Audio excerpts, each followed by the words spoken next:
the Robbie and Dad show, we review the Tesla Robot. My dad tried to trick me, but you'll see what happens if you watch the video. Welcome back to the Robbie and Dad show. He's Robbie. And he's Dad. So what are we doing today, Robbie? We are going to be reacting to the Tesla Robot. I've never seen it. I've seen it, You've and I seen put it? together the edited version of what I thought was important for Robbie to see, and everybody for that matter, because there's a lot of visuals that happen, and so that's what I concentrated on rather than the info. You ready, Robbie? Yeah. All right, here goes. Very intense music. This is the robot counting down, Robbie. Oh, that's what that is.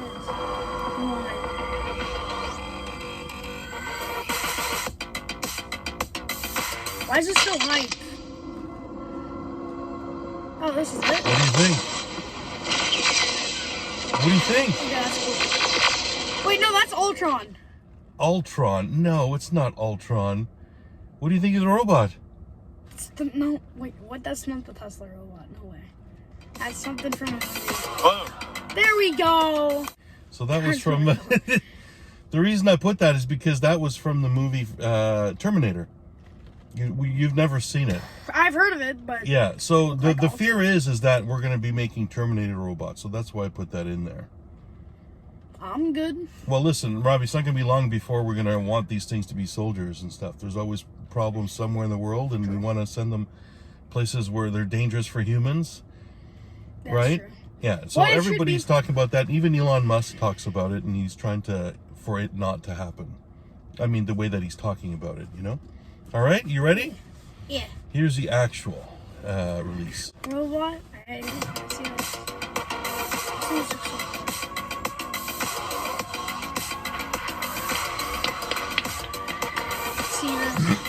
So the expectations, Robbie. All right, welcome everybody. Is people want something to at least Give walk. everyone a moment But people are saying it's okay if it doesn't walk. It's still a step get forward. back in the audience. If we see part of the, All right. like a new iteration of it. Welcome to Tesla AI Day 2022.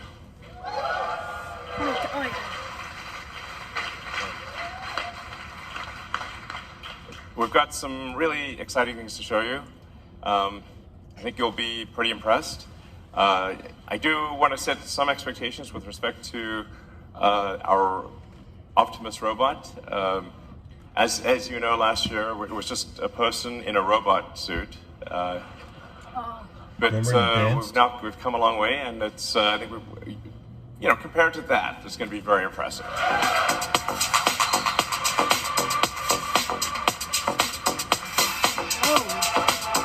Why does that look like Terminator? Yeah, that looks like Terminator, alright. A little bit. Oh, that's cool. And the hands are there. Yep. Can it walk? Yes. The only thing they need to fix up is the arms. That's it. So many wires. So it didn't have any tether to hold it up. This is the first time they let it walk without a tether on its back. See that? So it's got a lot of articulations. It took them 6 months to make this iteration. Yeah, nice. See how it keeps its balance?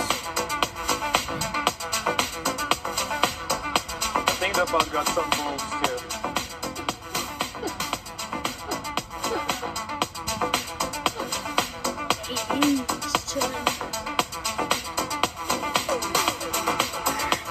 So this is essentially a self-driving computer that runs in your Tesla car. That's a computer. That's the same computer that we have in our car. Oh, really? Yeah, it's based on the AI. This is literally the first time the robot has operated without a tether. Was on stage tonight. Yeah, that was a big risk. Franz wasn't there to throw a ball bearing at it.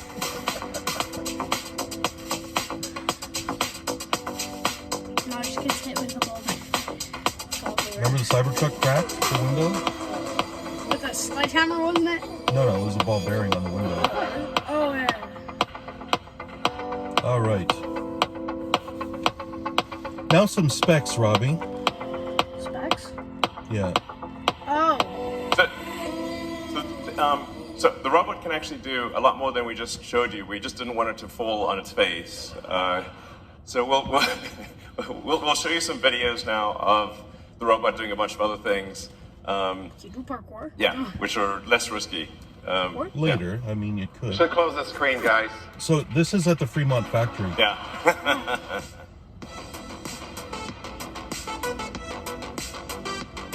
Yeah, we wanted to show a little bit more what we've done over the past few months with the pod. And just walking around and So he's dancing got a on the tether? stage. Hey, buddy. Here's your present. He's Just got a tether humble at the top. beginnings, but you can see the autopilot neural networks running as is, just retrained for the bot directly Actually, on that new class. platform. Yeah, that's something. That's my watering can. Yeah, when you see a rendered view, that's the robot. That's the world the robot sees. So it's very clearly identifying objects. Okay. Like this is the object it should picking it up. Yeah. Watering the plants. Yeah, something that humans neglect to do. We a use the lot. same process as we did for autopilot to collect data and train neural networks that we then deploy on the robot. It's an actual job. That's at an Fremont. example that illustrates the upper body a little bit more. Something that we'll try to nail down in a few months, over the next few months, I would say. Well, that's to smart. perfection. Everything that's blue, it's. This is really an actual station in the Fremont factory as well that it's working at. Yeah, isn't that cool? So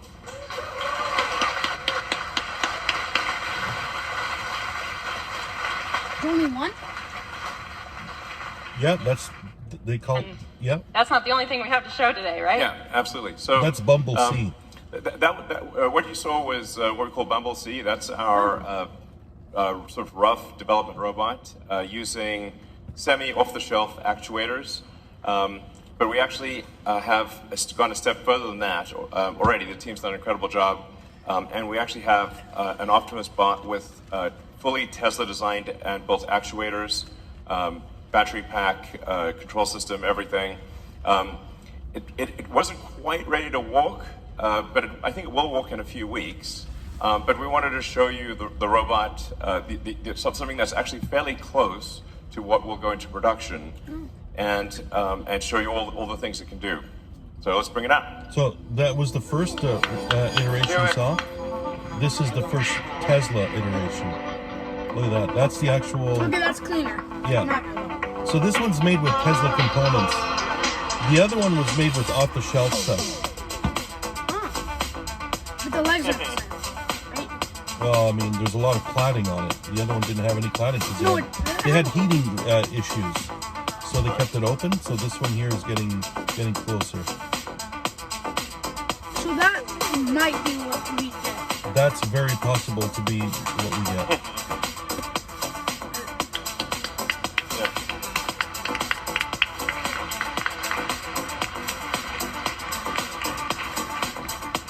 Yeah, it's still a good size. Good size, yeah. That's taller So than here me. you're seeing Yeah. Optimus This one's with taller.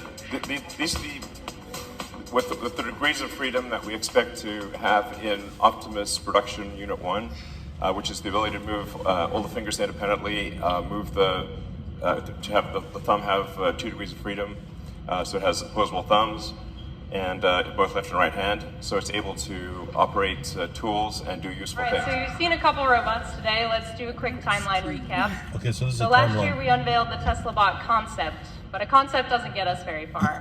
We knew we needed a real development and integration platform to get real life learnings as Well, quickly that was as the possible. concept, right? Yeah. So that robot that came out and did That's the it little there. routine for you guys, we had that within 6 months. Built, working on software integration, hardware Bumblebee, upgrades 6 months. over the months since then.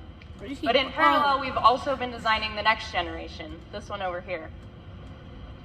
So this guy is rooted in the foundation of sort of the vehicle design process. You know, we're leveraging all of those learnings that we already have. Obviously, there's a lot that's changed since last year, but there's a few things that are still the same, you'll notice. We still have this really detailed focus on the true human form. We think that matters for a few reasons. But it's fun. We spend a lot of time thinking about how amazing the human body is. So let's talk about this latest generation in some check it out. detail, shall we? So on the screen here, you'll see in orange our actuators, which we'll get to in a little bit, and in blue our electrical system. So in the middle of our torso, actually it is the torso, we have our battery pack.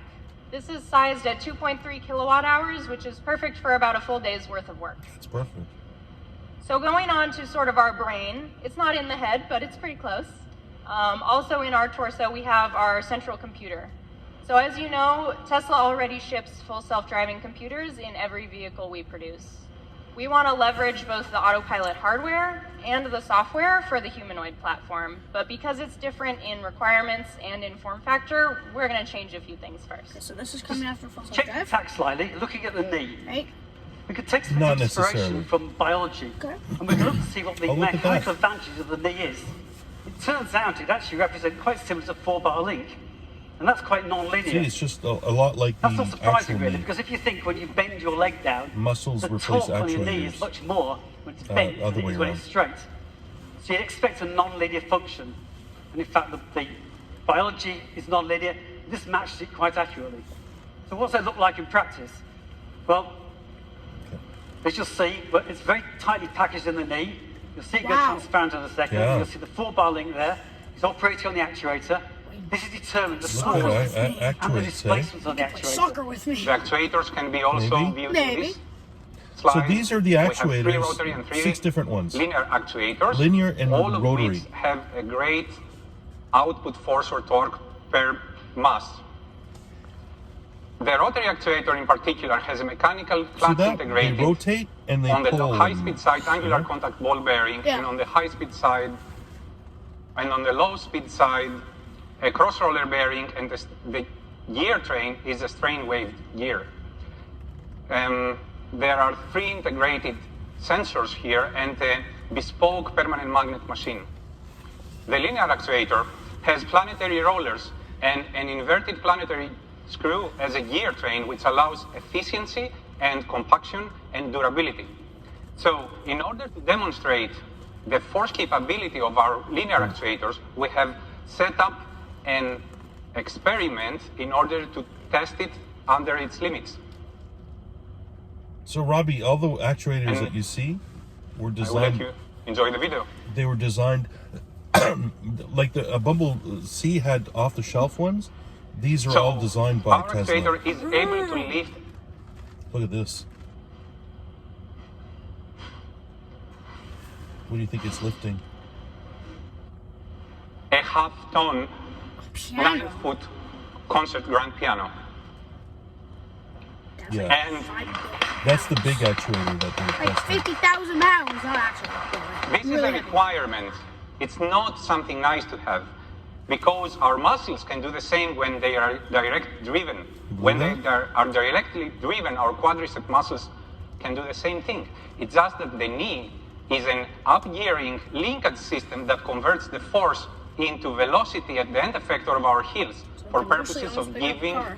to the human body agility. Not A car's on a piano. So this is one of the main things that are amazing about the human They body. can lift up a And team. I'm concluding my part at this point, and I would like to welcome my colleague Mike, who's going to talk to you about hand design. Thank you very much. Hand design, Robbie. And design. Thanks, Constantinos. This is really hard to do. So we just saw how powerful a human and a humanoid actuator can be. However, humans are also incredibly dexterous. The human hand has the ability to move at 300 degrees per second. It has tens of thousands of tactile sensors. Robbie. And it has the ability to grasp and manipulate almost every object in our daily lives. For our robotic hand design, we were inspired by biology. We have 5 fingers and an opposable thumb. Our fingers are driven by metallic tendons that are both flexible and strong. We have the ability to complete wide aperture power grasps while also being optimized for precision gripping of small, thin, and delicate objects. If you think about it, we're just moving from a robot on wheels to a robot on legs. So some of the components are pretty similar and some other require more heavy lifting. So for example, our computer vision neural networks were ported directly from autopilot to the bot's situation. It's exactly the same occupancy network that we'll talk into a little bit more details later with the autopilot team that is now running on the bot here in this video. That's what The only it thing is. that changed really is the training data that we had to recollect. We also did quite some work Yeah, on the it's just like simulation autopilot. side. And this is literally the autopilot simulator, to which we've integrated the robot's locomotion code. And this is a video of the motion control code running in the autopilot simulator, showing the evolution of the robot's walk over time. See that So as you first can see, we steps, started quite slowly in April pelvis, and start and then accelerating arm, as we unlock and more then toe. joints and deploy more advanced techniques like arms balancing over the past few months. See how it changes? They keep adding something new every time as they go through. Is that it? And that's it. So what'd you think? Overall, it's pretty good, yeah. I mean, listen, people were not expecting it to even walk, right? And some people say, oh, it's going to be okay if it doesn't walk. But I mean, seeing the hand being worked on. What's really nice is that they got the initial off-the-shelf concept running, right? Or the first iteration. And then they started already, because Tesla likes to make new components. Like for the car, it's the same thing. Right, the first car had off-the-shelf motors and batteries and everything. Now Tesla's making their own batteries, which are better, and they've been making their own motors. And the motors alone, like, had so many different ways of making it better, like with the inverted magnets. You know, it's one of the smallest motors, and it's actually more efficient than any other motor of any other car because they're all off the shelf. So they're doing it with everything. So they're going to have different batteries for it. They're going to have all the actuators are going to be Tesla designed. They're probably going to have more, they have more strength. They're going to have, and so all of this is going to be made in-house because they're always good at doing this stuff, right? And this is why you should bet on Tesla being able to do this, because no other company does this. This proves that Tesla is a tech company, right? They're not a car company. They made a car better than most car companies, right? And what they made better than most car companies is the actual car, right? By the gigacasting machine. Cars should have been doing this like a long time ago, but no car company wants to innovate anymore. Everybody got tired, of like, oh, let's just put another cup holder. Nice work, Johnson. Give yourself a raise. Like, that's not an innovation. Like Tesla does actual innovations. So if anybody's going to bring robots, and robots was something that we're supposed to have in our future, right? I mean, in science fiction, Tesla is the only company who can do it. Because Tesla is also in a really good place financially. They have the money to spend. They also have the people. Okay, and part of this video was to attract the smartest people, the smartest minds in the world. Okay, because this is where they're going. And if there was like they asked all kinds of graduates in universities all around the world of what company would they rather go to more than anywhere else, Tesla was number 1. SpaceX was number 2. And who cares what number 3 was, because it was like it wasn't a 3-horse race, it was a 2-horse race. So what do you think? Do you believe that this is going to happen? So yeah, maybe when I'm like older, like in a couple years, maybe. How many years do you think it'll be ready in? So what's coming out? Yeah. So like the Cybertruck and the what's it called? The semi? Semi, thank you. So I'd say it's gonna come out in a good 5 years. Okay. 5 to 6. Okay. Possibly more. Elon has usually Elon has really short timelines because he feels he's probably judging everything on what he's capable of doing, and it's not. You can't have Elons everywhere, right? So that's why he always gives shorter deadlines. So how long do you think Elon said? 2 months. No, 2 years. 3 years. That was close. Yeah, 3 years. Yeah. I'd say 5. Yeah, so 3 years. Yeah, so it could be something like 5. Here's the thing: is I think that the robot is going to be safer than a car. All right, full self-drive is a dangerous thing. I find that this is a lot safer because you're only going 5 miles per hour. Right? I think that this is going to be easier to do. I think there's going to be an iteration that could be the second iteration of it. Optimus 2 was looking really good, and by next year they'll be able to walk and everything. At that point, it's just efficiencies in the manufacturing. The manufacturing alone is probably going to take a year once they have the final product. There'll be probably an AI3 in the future, and they'll probably talk about that. All right, any closing remarks, Robbie? Oh, it was fantastic. Yeah, I'm really excited about the future. It's stuff like this, you know, that in the end, this is what's going to be the first thing on Mars. It might not even be. It probably won't be humans. You send the robots to do the jobs of people, right? If they can do anything, they can put up a boxable thing. First thing on Neptune, no. No. Impossible. Mars, Robbie. Mars. Neptune's far and Neptune's not habitable. All right. So that's it for the Robbie and Dad show for this week on our Tesla review of the Tesla Bot. He's Robbie. He's Dad. That's it for now for the Robbie and Dad show. If you like our Tesla videos, why don't you check out our Tesla playlist? What would help us out even more is if you subscribe to our channel and like our videos.